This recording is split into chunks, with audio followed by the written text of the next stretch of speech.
Au Nord Kivu, la mort continue de soulever des questions lourdes de conséquences. À Goma, l'inhumation collective de 22 corps, présentés comme victimes du bombardement de Masisi Centre, provoque une onde de choc.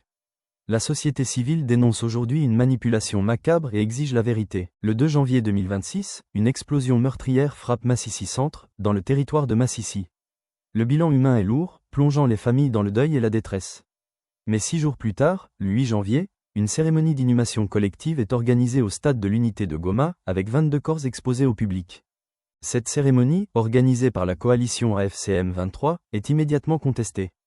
La société civile Forces Vives du Nord Kivu dénonce une mise en scène destinée à manipuler l'opinion publique.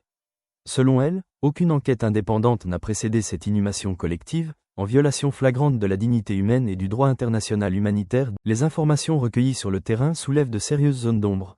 Au lendemain du drame, seules 5 dépouilles auraient été transférées de l'hôpital de Masisi vers Goma, contre la volonté des familles. Un corps avait même déjà été récupéré par ses proches le jour de l'incident.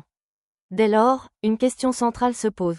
D'où proviennent les 17 autres corps présentés au stade de l'unité J? Selon plusieurs sources concordantes, ces 17 corps seraient ceux de creuseurs miniers artisanaux morts il y a près de 6 ans dans le conflit minier de Rubaya.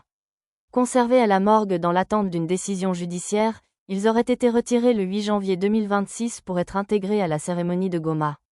Une pratique qualifiée par la société civile et le magazine Hebdo Goma Plus de profanation des corps et de vol de la dignité humaine. Pour le magazine Hebdo Goma Plus, on ne peut se transformer en pleureur pour masquer son rôle de bourreau. La société civile exige des enquêtes indépendantes, des réparations pour les victimes et le rétablissement de l'autorité de l'État. Elle appelle également la communauté nationale et internationale à la vigilance face à l'instrumentalisation des morts à des fins politiques. À Masisi comme à Goma, les familles réclament une seule chose, la vérité. Car la paix ne peut se construire sur le mensonge, et la mémoire des victimes mérite justice, respect et dignité. Merci de nous avoir suivis. Abonnez-vous, partagez et restez connectés pour d'autres enquêtes exclusives sur Victoria News.